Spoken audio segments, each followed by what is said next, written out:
alaikum wa rahmatullahi wa barakatuh. Welcome to this new English lesson. This lesson is for the third intermediate, the second semester. The subject is English, full blast 6. The lesson is 4D, going abroad. It's the first part of the lesson, read and vocabulary. The lesson was prepared and will be presented by Mrs. Atidal Al-Ghani. For today's objectives, we are going to identify structures and functions in a context of a text. Then we are going to read for specific information. Afterwards, we are going to say vocabulary related to the text. As a warm-up, now, can we say, how can we go abroad? How can we go to other countries? What are the means of communication that can be used in traveling or going abroad? Abroad means you go from one country to another.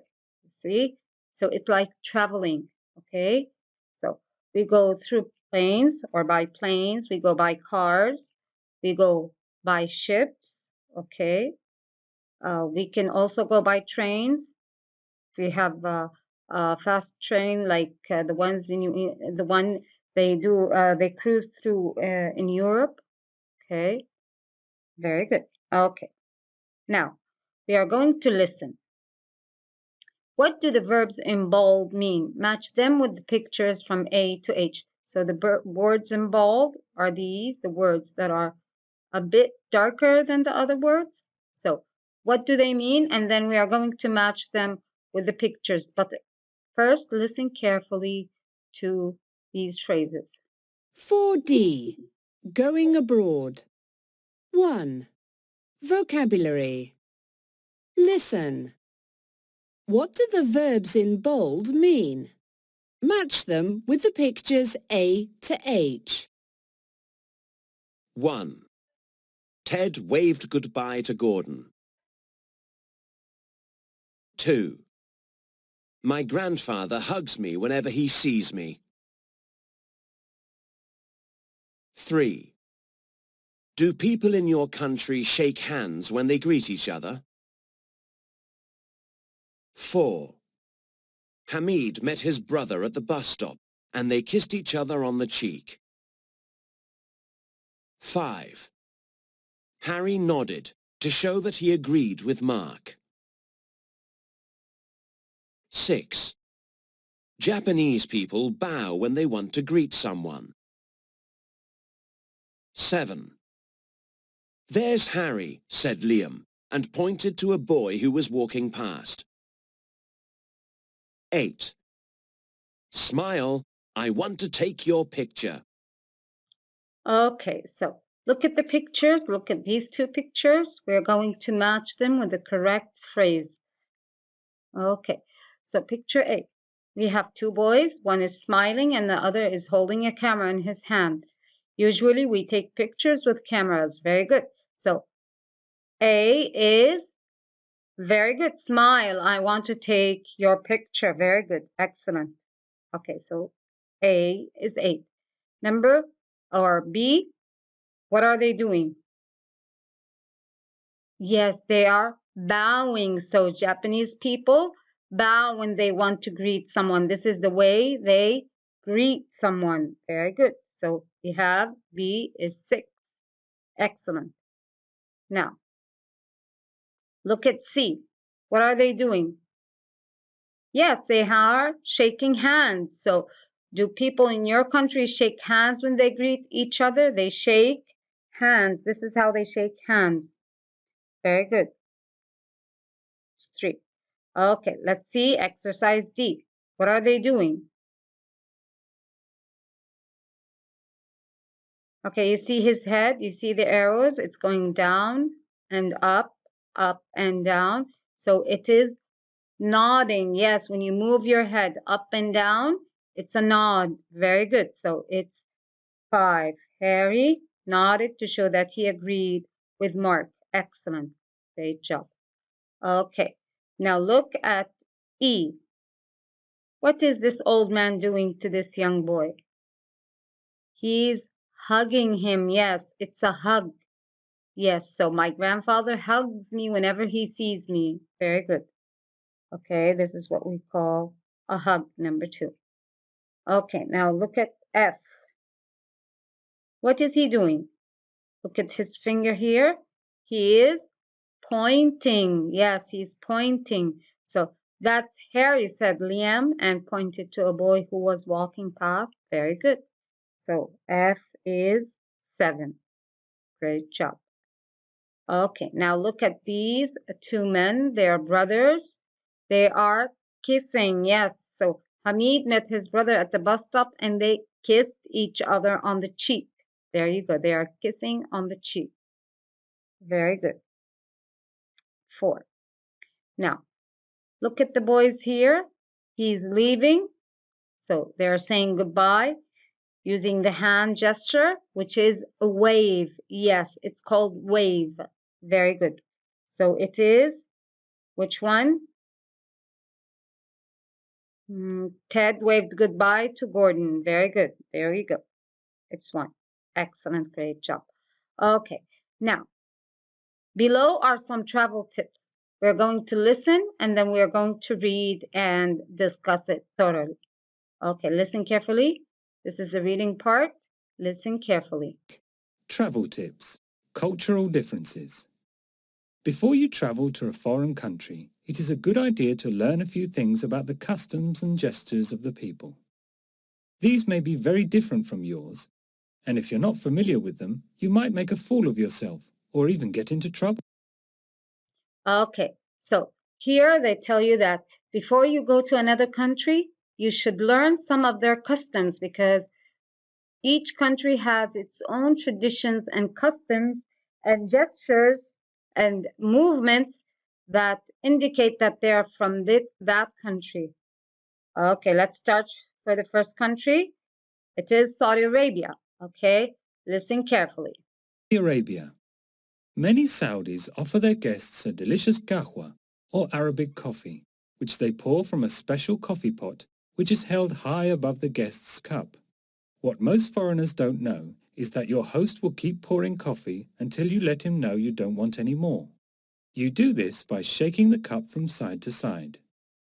So in Saudi Arabia, it's from being a hospitality that you offer coffee, Arabic coffee. And then the foreigners don't know that if you don't need any more, you just have to shake the cup from side to side. Okay, this is a tradition or a custom in Saudi Arabia.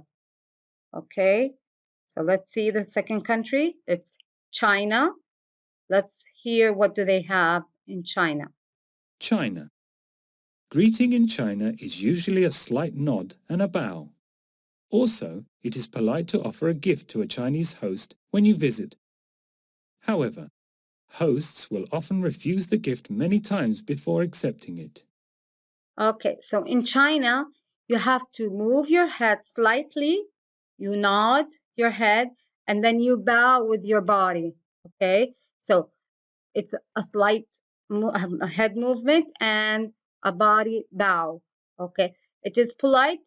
If you give a gift, you have to give a gift, but then the host will refuse it for a couple of times and then he will accept it or she will accept it from you. So this is a tradition in China. Okay, it's a custom. Okay, how about Peru? Let's listen to Peru. Peru. Raising your eyebrows in most countries is a sign of surprise. But in Peru, it means money or pay me. So if someone from Peru owes you money, remember to raise your eyebrow. Okay, so these are what we call eyebrows. So when a person from Peru raises his eyebrows, it means he needs money or he owes you some money. So you will have to give him back his money. Okay, so eyebrows in Peru doesn't mean surprise, it means money. Very good. Now let's see in India. Okay, listen carefully. India. Be careful when you want to point at something in India because it is impolite to use your finger. You should either signal to something using your chin or even better, your whole hand. Also, in some places, you need to remove your shoes. It's considered rude behavior if you don't. And if you offend someone, the best way to say sorry is to tap the person on the shoulder, then tap your forehead. Okay, so in India, you should not use your index finger to point at anybody. It is impolite. You either signal to something using your chin or your whole hand, okay? In some places, you need also to remove your shoes. I think we have this tradition also here, custom here in Saudi Arabia as well. We don't wear our shoes inside houses, okay? Uh, it is also it's also rude behavior if you don't remove your shoes. And if you offend someone or maybe say bad things about someone, the best way to be polite and to apologize is to tap the person on the shoulder. Then you tap your forehead, the above part. It's above your eyebrows. This is the forehead right here.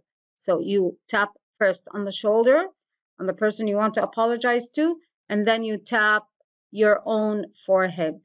So this is a custom. Okay, now read the text again and the statements 1 and 4 and say where the people traveled to. Let's see. Number 1, I asked a man for information about a building and pointed at it with my finger. He looked very annoyed. So he was annoyed by the pointing figure. So who are the people who don't like pointing? Excellent. Very good. Excellent. It's India. Excellent. Okay, number 2. When I arrived, I gave him a present, but he didn't want it. I had to offer it again and again until he finally took it. Who have this custom? Okay, very good. The Chinese people. Excellent. Very good. Okay. It was my first month and I didn't want to bump into this person because I owed him money. But when I did, he just looked really surprised. Very strange. So he raised his eyebrows. So what is this? Very good. Peru. Okay. Number 4. When I held my cup close to the coffee pot, waiting for my host to pour me some coffee, he was shocked. Okay, so yes, very good. In Saudi Arabia, actually, when you hold your cup, you start to move it, it means you don't need any more. Very good. So this is in Saudi Arabia. Excellent. Great job. Okay, now we are going to find words in the text about Peru and India. We have these two texts that match the meanings below. Let's go back to the Peru and to India. Move something to a higher position. Let's see. Let's go back to the Peru and India. Here, be careful when you want to point at something in India because it is impolite to use your finger. You should either signal to something using your chin or even better, your whole hand. Also, in some places, you need to remove your shoes. It is considered rude behavior if you don't. And if you offend someone, the best way to say sorry is to tap the person on the shoulder, then tap your forehead. Let's go back to Peru and see. Raising your eyebrows in most countries is a sign of surprise, but in Peru it means money or pay me. So if someone from Peru owes you money, remember to raise your eyebrows. So what is the meaning of raise? Yes, very good. Excellent.